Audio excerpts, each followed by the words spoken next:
સોહિલભાઈ તેમના પરિવારના માટે આપણે પ્રભુની સ્તુતિ કરીએ છીએ કે પ્રભુએ જે સુંદર ઘર તેમને આપ્યું અને આવવાના છે. તેઓ બંને બહાર જોબ કરે છે, આપણે જાણીએ છીએ ગવર્મેન્ટ ખાતાની અંદર છે, અને પ્રભુએ જે આશીર્વાદ આપ્યો છે એના માટે આપણે પ્રભુનો આભાર માનીએ છીએ.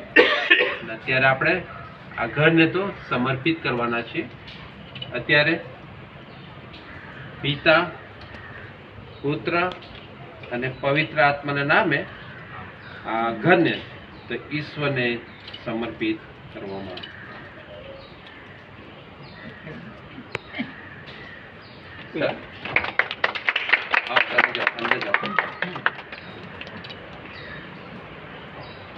તમે આવો ભાઈ. હા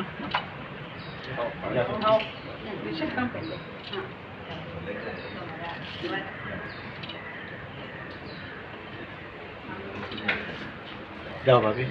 ચાલો કાકો તમે દાંત મુન્નુ જા છે તો દીકો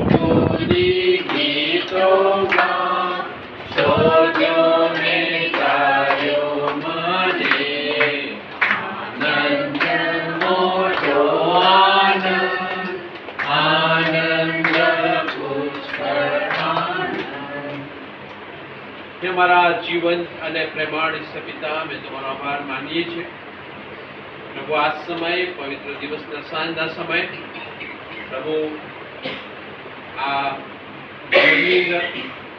અત્યારે પ્રભુ ત્રિએક નામથી તને સમર્પિત કરવામાં આવ્યું છે.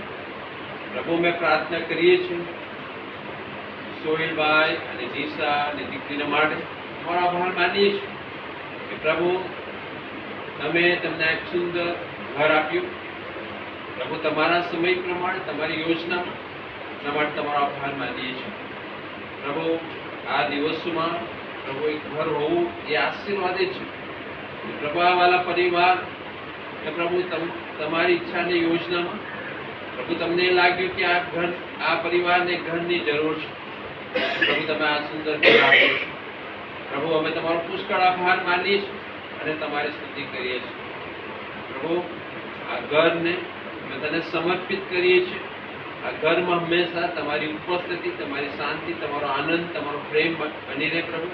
અને આ ઘરમાં હંમેશા તમારી હાજરીનો અનુભવ આવાલા પરિવારને થાય એના માટે અમે ખાસ પ્રાર્થના કરીએ છીએ. ફરી પ્રભુ અમે તમારો પુષ્કળ આભાર માનીએ છીએ, તમારી સ્તુતિ કરીએ છીએ પ્રભુ. આ ઘરને અને વિશેષ કરીને સોહિલભાઈ અને તેમના પૂરા પરિવારને તમારો આભાર માનીએ છીએ પ્રભુ. વિશેષ મારા વડીલ શાંતિને માટે પણ તમારો આભાર માનીએ છીએ. બાળકોને પ્રભુ મહેનતથી ભણાવ્યા પ્રભુ. જે મહેનત તેમણે કરી એનું ફળ તેઓ જોઈ શક્યા છે તે માટે તમારો આભાર માનીએ છીએ, તમારી સ્તુતિ કરીએ છીએ પ્રભુ. આખા પરિવારને, સમગ્ર પરિવારને તમે આશીર્વાદિત કરજો. ખાસ પ્રાર્થના કરતા વિનંતી તમારા દીકરા પ્રભુ ઈસુ ખ્રિસ્તના નામમાં માંગીએ છીએ. સાંભળ અને તેનો અંગીકાર કરો. આમેન. સારું, આપણે હવે ભક્તિ સભામાં